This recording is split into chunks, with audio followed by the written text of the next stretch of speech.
Julián, buenos días. Olga, buenos días, ¿cómo estás? Afortunadamente bien, ¿tú cómo estás?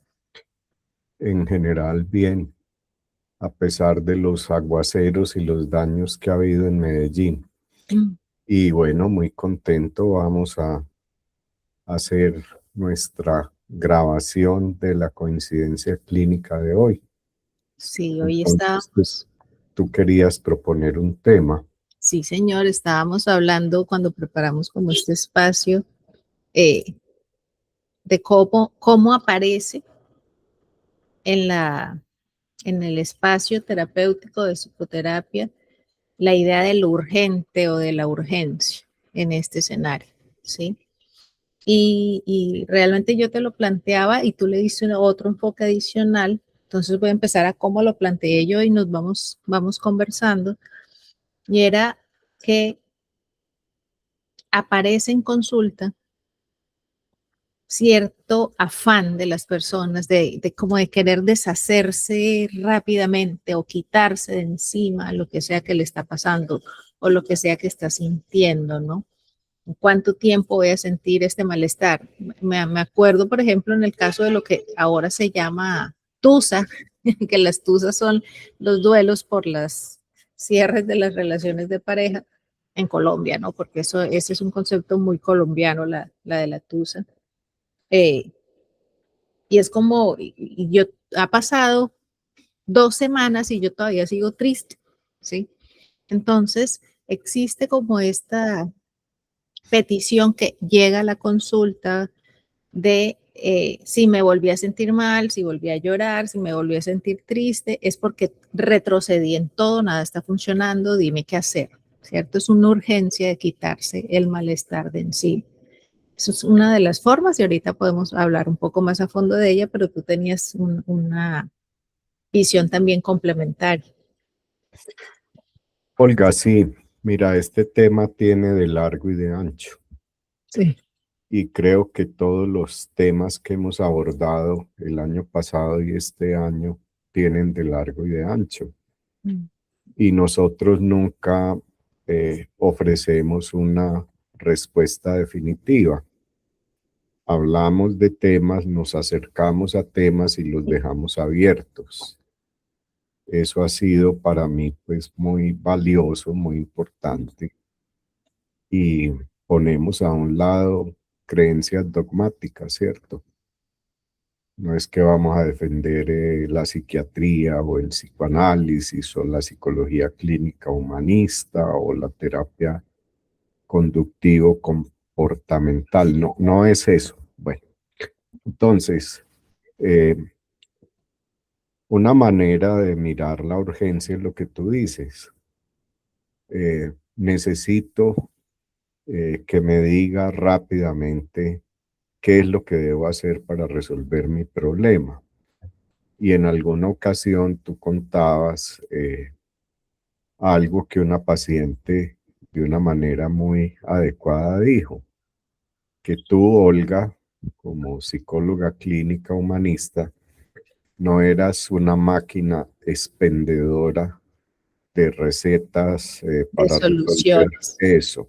Bueno, Sí. oyéndote hablar, yo recordé un tema que tiene que ver con las urgencias y es la extraña relación que tenemos cada uno de nosotros con el tiempo. Voy a decirlo, eh, bueno, no sé, Tiempos Modernos, que es una famosa película de la historia del cine, me resonó. Pero todos los años, o por lo menos yo lo he podido experimentar en mi vida, tenemos la sensación de que el año cada vez corre más rápido, va más rápido, ¿cierto?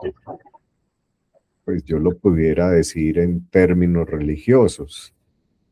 A finales del año estábamos en Adviento, la preparación pues para la Navidad. Ahora estamos en la Cuaresma, ¿sí? Eh, Hace nada estábamos deseando, siquiera se fue el año anterior, llega un nuevo año y ya se va a terminar el tercer mes del año. En fin, hay como una cierta premura en la vida de los seres humanos, sobre todo en las ciudades, ¿cierto? La velocidad, el corre-corre que llamamos, esa es una urgencia, pero hay otro tipo de urgencias en clínica, ¿cierto? Personas Bueno, que llegan, sí, dilo. no, es que te iba a hacer eco antes de que cambies a la próxima observación, que me parece interesante porque me pones a pensar cuando dices esta relación que tenemos con el tiempo y esta premura tan actual, me haces pensar en clínica uno siempre tiene como el texto y el subtexto, ¿no? O sea, lo que te dicen, pero de donde se sostiene eso que dicen, lo que está por debajo, como si todo tuviera subtítulos y es muy interesante, ¿no? Eso. Pero es como si cuando hay afán de que se me quite esto de encima rápido, porque de alguna manera empiezan a entender cuando están allí en consulta, no, a comprender que no es tan simple, que no va a ser un asunto breve y que va a requerir tiempo, ¿sí? Eh, es como si en esta vida que va tan rápido, yo en serio me quiero quedar cuánto tiempo resolviendo esto. Es como si fuera, como si el tiempo que yo necesito o necesitara para procesar, para transformar, para integrar esa experiencia emocional, fuera mucho más lento que el ritmo que me exige la vida actual. Entonces esa disonancia de tiempos, por decirlo así, genera algún tipo de malestar y de allí puede surgir en parte como esa solicitud. Era esa idea que se me atravesó, pero perdóname que te interrumpí. Bueno, la relación de cada quien con el tiempo es una relación muy particular Mm, y sí se puede hacer una observación de carácter general. Para un ser humano su tiempo es finito. ujú, Comienza con la concepción y termina con la muerte. El problema es que no sabemos cuánto va a durar una vida mm, y hay cosas muy sorprendentes. A mí estas palabras siempre me impresionaron mucho. Cuando hay la muerte del feto, mm. que se suele decir, señora, su bebé nació muerto. ¿Cómo es posible que alguien nazca muerto? Bueno, Sí. dejémoslo ahí. El tiempo es finito. Mm, Ahora, hay otras escalas de tiempo. La vida de un ser humano dura muy poquito, la vida es breve, vita brevis, si comparamos con el tiempo geológico, con las eras geológicas, ¿sí? Con la formación del universo, con lo que ha pasado en la Tierra. Es decir, hay muchas dimensiones, pero vamos al problema. Ya sabemos por experiencia que los problemas anímicos que llevan a un ser humano a consulta no se resuelven fácil. Que cada quien debe hacer un trabajo, que el protagonista del tratamiento es el consultante y que uno acompaña, uno sostiene. En el caso pues particular de la clínica psicoanalítica, la palabra técnica es sostener, soportar la transferencia, cuidar la transferencia. Y al final el tratamiento termina, ¿cierto? De una manera formal, hasta luego, que le vaya muy bien, mm. pero ese tratamiento sigue produciendo efectos, o sea que ahí tenemos el tiempo, ¿cierto? Sí. Entonces, en términos generales, un tratamiento médico, psiquiátrico, del campo de la psicología clínica, psicoanalítico, es un tiempo largo que no se puede calcular. Si a mí una persona viene apurada, afanada, a que le diga cuánto tiempo se va a demorar el tratamiento, yo tengo que decirle la verdad. Eso no lo puedo calcular, eso no lo puedo prever. Mm, Es la dinámica misma del tratamiento la que va mostrando eh, qué es lo que va a pasar ahí. desde el punto de vista del factor tiempo. Sí. Ahora, tú hiciste ahora, qué pena repetir ahora, hiciste un comentario que es muy importante cuando hablaste del título y el subtítulo. Es decir, cuando hablamos hay algo explícito, pero también hay algo latente. ¿Sí? Eso latente es lo que Freud llamaba lo inconsciente. O sea, más allá de la palabra dicha, sin saber muy bien qué es lo que se dice, hay que leer, es una manera de decir lo que está latente. Y esa lectura va aprendiendo a hacerla el consultante y el analista, pues. Y también hay que advertir una cosa.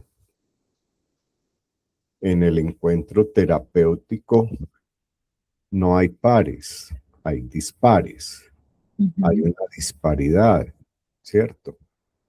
Una es la posición mía en el tratamiento y otra muy distinta es la posición de cada uno de los pacientes. Bueno, pero hay otra manera de ver las urgencias. Yo he pasado por esa experiencia varias veces en la vida. Cuando una persona hace, por ejemplo, un intento de suicidio, ya hemos hablado de eso, y me llama a mí a decirme que está muy angustiada porque la van a mandar a una clínica psiquiátrica, ¿sí?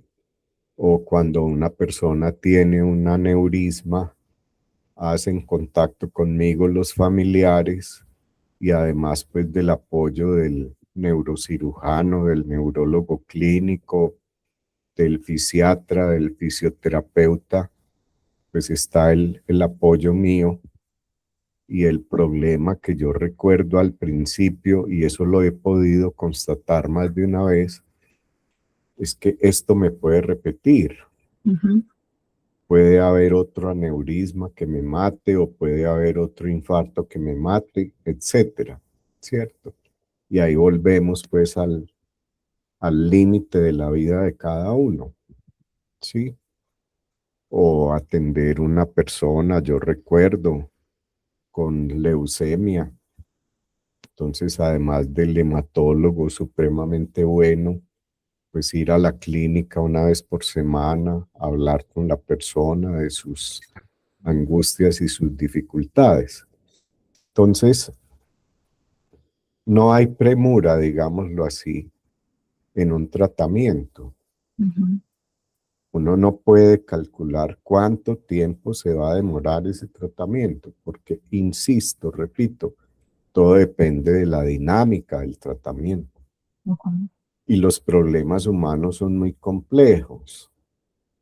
Al comienzo de estas coincidencias clínicas el año pasado, pusimos un ejemplo de la premura, el ChatGPT, Sí. y de cómo algunas personas o muchas personas, qué sé yo, no tengo datos estadísticos, llegaron a confiar en que no necesitaban ayuda profesional, que el ChatGPT les iba a resolver los problemas. Ese es un ejemplo del afán, de la premura.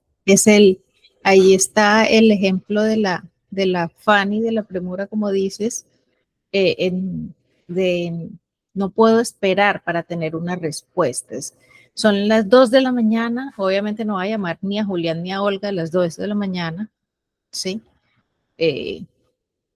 Aunque mis pacientes no me llaman, pero saben que me pueden escribir y yo al otro día, a la hora que me despierte, voy a encontrar un texto, ¿no? Y seguramente le voy a dedicar el tiempo, voy a responder. Siempre respondo, pero es como ChatGPT me va a responder esto ya. Y también es un tema del afán y de la crisis, porque ahora que lo estás nombrando, es como si surgieran dos líneas, ¿no? Está la urgencia en el marco de una crisis, Sí. ¿sí? Que es algo que hay que atender rápido y ahí está toda esta teoría de los primeros auxilios psicológicos, no calmar a las personas. En mi trabajo con víctimas me correspondió muchas veces atender crisis Y no era el momento, la crisis no es el momento de la confrontación, de la reflexión profunda, de la comprensión, no, es el momento de calmarse, porque hay una crisis, ¿cierto? Recuerdo mucho, por ejemplo, el escenario de acompañar a medicina legal cuando no existía la unidad de búsqueda de personas desaparecidas, sino que eso fue hace muchísimos años, estoy hablando hace 15 años más o menos. Eh, en acompañar a medicina legal a la entrega de restos exhumados, ¿no? Que ya habían identificado como el hijo del papá de, el primo de, ¿sí? Y estaba como ese escenario donde surge la crisis y mi única tarea, Julián, era calmar a la persona, sostener, sostener y calmar, porque va a sonar horrible, pero medicina legal no se podía demorar 5 horas con cada familia para poder hacer la entrega de los restos. Medicina legal tenía una agenda y tenía que entregar, mira que la premura la pone eso, tenía que entregar X cantidad de restos esa jornada. Eran jornadas muy difíciles, pero regreso y está la urgencia entendida como la crisis que hay que atender porque pasa algo particular, ¿cierto? Pero también está la urgencia entendida como afán, como ese afán que tengo de deshacerme del malestar, de deshacerme de lo que me está pasando. Y yo no sé si estoy en lo correcto, si estoy hilando muy delgado o si estoy interpretando como no es, pero de alguna manera yo sí creo que en las dos está esta idea de se me acaba el tiempo. O sea, si existe esta conciencia de lo finito, como decías ahorita tú, lo finito y la finitud de la vida, pero se me acaba el tiempo, bien sea porque hay crisis y algo va a pasar, o bien sea porque yo no me puedo demorar tanto tiempo dándole vueltas a esto. Tengo que hacerlo rápido, porque no quiero que se me acabe el tiempo. Si uno se va por esa línea, podría llegar incluso a decir que tiene que ver algo o mucho, no sé, depende de cada caso, con la angustia ante la muerte como tal, ¿sí? Que es la finitud, ya enfrentarse a lo finito. Sí, Olga, ya habíamos hablado el año pasado seguramente de cómo la angustia es estructural en el ser humano Sí. y el malestar, por decirlo pronto, con afán. No hay vida sin angustia y no hay vida sin malestar. Eso hace parte de la condición humana, ¿sí? Lo importante es reconocerlo, aceptarlo y vivir con eso, ¿sí? Otra idea que se me ocurre es esta, para volver pues a un tema que ya tocamos alguna vez el año pasado. Yo he visto en términos generales más o menos dos situaciones que cada quien vive. Una situación cuando se toca el tema de la infancia, sobre todo de la primera infancia. Muchísimas personas dicen, yo no me acuerdo de nada, ¿sí? Como si no hubieran sido los protagonistas de esos primeros años de la vida. Eso es muy desconcertante. ¿Cómo es posible que alguien que es protagonista de su vida no recuerde nada de los primeros años de la infancia? Hasta donde yo sé, ahora las neurociencias están investigando ese problema y no han podido llegar todavía pues, a una respuesta clara. También están investigando la otra parte de la infancia, ¿sí? Que es como la infancia tardía, preámbulo de la pubertad y de la adolescencia, de ese rito de paso del que ya hablamos alguna vez. Pero hay también esta otra situación. Sí, yo recuerdo muchas cosas de mi infancia y empieza pues el relato de esto, de aquello, de lo otro y de lo demás. Entonces, quien recuerda poco a poco debe ir articulando, debe ir organizando, debe ir descifrando sus recuerdos. Se me ocurre una idea pues que es muy socorrida, ir armando el rompecabezas de esos primeros años de la infancia, ¿cierto? Tenemos una serie de piezas dispersas. Ahora lo que debemos hacer es empezar a organizar las piezas y a encajar unas con otras. Sí, Igual para el caso del que afirma que no se acuerda de nada. exacto. Lo que uno puede verificar es que a medida que el tratamiento va ocurriendo, empiezan a aparecer recuerdos Sí, e incluso recuerdos muy sorprendentes. sí. En mi caso personal, para mí el recuerdo más sorprendente fue el de una imagen, de una fotografía, cuando yo era bebé. Ujú, En esa época en Medellín, pues me imagino que era una costumbre, los papás iban donde un fotógrafo a que le tomaron, ¿cómo será que se dice eso? Eso tiene un nombre. ujú. Un estudio, un Sí, foto. exactamente, un estudio, ¿cierto?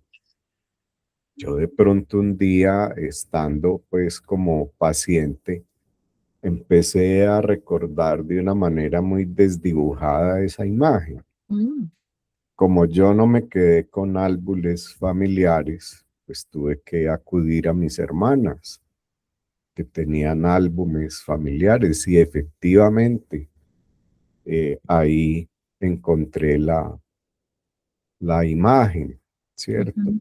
Que era un bebé en el ademán de estar hablando por teléfono. Esa era una imagen. A mí eso me sorprendió mucho porque después de organizar el asunto, recordé enseguida un libro que me gustó muchísimo. Es una historia trágica como las historias que cuenta Marguerite Duras. Este libro de ella se llama El amante o El amante del norte de China, y hay una película. Y todo lo que ella escribe de su infancia en Vietnam tiene que ver con una fotografía de ella siendo muy joven. Y el tema es cómo los afanes, las angustias, el malestar la hicieron envejecer muy pronto. Mm, Entonces son cosas pues muy sorprendentes. Organizar eso para ir poco a poco, en la medida en que uno va hablando, construyendo una historia. A mí se me ocurrió en alguna ocasión decir que uno acostado en el diván, y aquí hay una evocación a Yalom, ujú, sintiendo en el diván, uno acostado en el diván, en la medida en que va hablando, en que va construyendo un discurso acerca de su subjetividad y sus procesos inconscientes, lo que está haciendo es escribir, hablando un poema. ujú. Y lo que se me ocurrió fue jugar con diván, que diván es una palabra de origen árabe, eh, llega al imperio austrohúngaro seguramente desde el imperio turco otomano. Freud conocía bien esas historias, además porque en Goethe, que era el autor pues que Freud más leía, Ujú. hay un libro de poemas que se llama El diván oriental occidental, Ah, ¿cierto? mira. O sea, diván es un mueblecito, sí, Ujú, pero diván también es un libro de poemas, un ujú. poemario. Mm, Entonces, cada quien en la medida en que va haciendo su recorrido, ¿cierto? Va construyendo una historia. ujú. Ya al final, algo queda de esa historia y cada quien pues evaluará a posteriori qué fue lo que le pasó en ese tratamiento, en esa cura, y qué va a hacer con eso, ¿cierto? De qué manera eso que se hizo en algo le dio un nuevo rumbo, un nuevo sentido, una nueva dirección a la vida, Ujú. ¿sí? Y ahí se acaba el afán. Eso es interesante porque eso que acabas de nombrar es algo que las personas que están en terapia se sorprenden de notar en sí mismas, que de alguna manera no hay afán. Es decir, que la vida sigue pasando, obviamente, eh, hay situaciones estresantes, como siempre, pero que ya no hay afán, que ya no hay urgencia.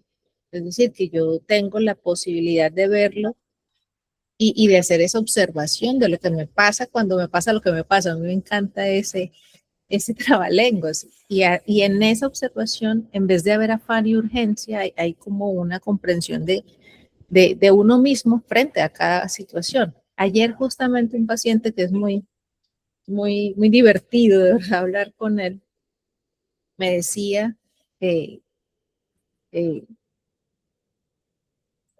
palabras de él eran, todo esto que está pasando es por culpa tuya, me decía. Y yo decía, pero me dio mucha risa. Claro, era un ejemplo claro de lo que pasa en terapia y me dijo, porque yo antes esto lo hacía, pero no me daba cuenta. Pero ahora Ujú. sí me doy cuenta que estoy haciendo esto y que estoy volviendo a repetir esto una y otra vez. Era más fácil vivir así sin darse cuenta que dándome cuenta, porque si me doy cuenta me tengo que hacer cargo, ¿sí? De esto que estoy viendo, de esto que estoy observando. Pero a pesar de que él usaba como esa expresión, también era claro que el afán era distinto, ¿sí? Ya no era en quitarse eso de encima, sino que surge de alguna manera la posibilidad de la pausa para darse cuenta, mirar, observar qué es lo que le está pasando en un momento determinado. De todas maneras, la urgencia, lo urgente, aparece en la terapia de una forma o de la otra, ¿sí? Bien sea incluso como reclamo, ¿no? Yo llevo tantas sesiones y entonces, ¿qué va a pasar? O sea, porque ¿cuántas sesiones van a hacer? Es una pregunta muy común al inicio, sobre todo cuando yo recibo adolescentes, niños no, pero cuando uno recibe adolescentes, los papás preguntan cuántas sesiones van a hacer, ¿sí? ¿Cuántas sesiones necesitamos para que esto avance, para que él cambie, para que él transforme lo que haya que transformar? Es esa intención de transitar rápido por este periodo amargo y aburrido para que llegue nuevamente un periodo de tranquilidad y de calma. ¿Cómo Mira, quieres ampliar? en las palabras tuyas que recojo por segunda vez, el título y el subtítulo, Sí. es muy importante que esa persona que está en tratamiento empiece a darse cuenta del subtítulo, es decir, de los efectos que en la vida de cada quien tienen procesos inconscientes. Uh-huh. Y como ya nos estamos acercando a la hora fatal en De que hay que, la urgencia, nos llegó la urgencia. sí, voy a contar una anécdota que a mí me parece pues divertida. Manuel Mejía Vallejo tenía una hermana que se llamaba Roxana Mejía. Uh-huh.